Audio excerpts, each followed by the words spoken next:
À parler de rink hockey pour démarrer cette deuxième mi-temps, puisque là aussi le championnat continue en National 1 Elite. C'est l'avant-dernière journée ce week-end et encore un dernier objectif pour l'équipe de la Vendéenne, se qualifier pour la Coupe d'Europe. Pour cela, il faut terminer au moins à la 5e place, une 5e place qu'occupaient les Lyonnais avant le match de samedi face à Mérignac. Mais face au 3e du championnat, les Rouges et Noirs ont été logiquement battus et ils risquent fort de ne pas disputer de compétition européenne la saison prochaine, ce qui ne s'est pas produit depuis de très nombreuses années. Alors, retour sur ce match en images.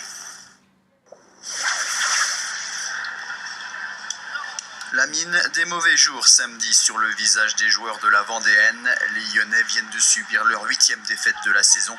Une défaite logique face au 3e du championnat, Mérignac. Ce sont pourtant les Rouges et Noirs qui ouvrent le score à la 12e minute par Nathan Giflot. Mais dans la foulée, les Girondins inscrivent 2 buts et mènent 2-1 à la pause.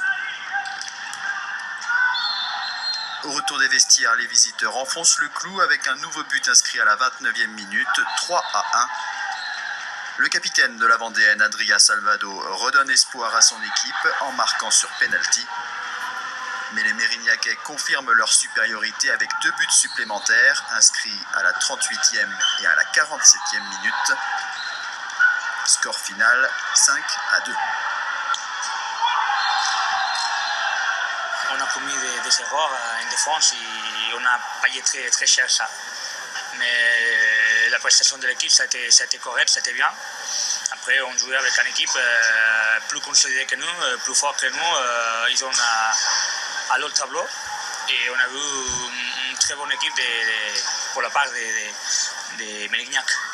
Une défaite qui rétrograde les Lyonnais en 6e position au classement et les éloigne d'une place en Coupe d'Europe. Une non-qualification serait une chose rare pour la Vendéenne. La dernière fois, c'était en 2000. Sur ces 17 dernières saisons, les Lyonnais ont toujours participé à une épreuve continentale. Une année blanche sans Coupe d'Europe, ça serait bizarre à la Vendéenne, que ce soit moi en tant que joueur ou les saisons en tant que dirigeant, je ne l'ai pas encore connu. Bon, voilà, il reste un match, il ne faut pas baisser les bras, on va essayer d'aller chercher cette place européenne, mais ça va être très dur d'être européen l'année prochaine, il faut être très honnête parce qu'il y a des équipes qui sont bien meilleures que nous.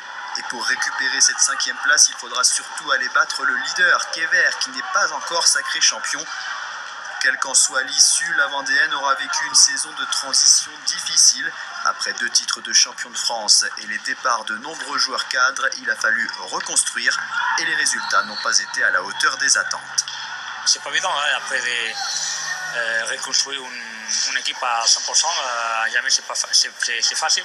Mais bon, il faudra regarder bien qu'est-ce qu'on a fait mal et continuer à travailler pour voir si pour l'année prochaine améliorer les choses. Donc c'est sûr que sur les objectifs de la saison, l'objectif était de finir 4e au classement. C'est un objectif qui ne va pas être atteint, ni même la qualification pour le Final Four de Coupe de France. Donc on peut dire que c'était une saison compliquée.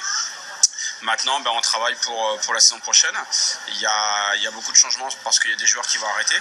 Le gardien Jérémy Bonneau, mais aussi Mathieu Nicolzo et Florent David mettent en effet un terme à leur carrière. Parmi les 3 joueurs étrangers, 2 vont quitter le club, l'Argentin Facundo Posito et l'Espagnol José Hernandez. Adria Salvado pourrait quant à lui poursuivre l'aventure.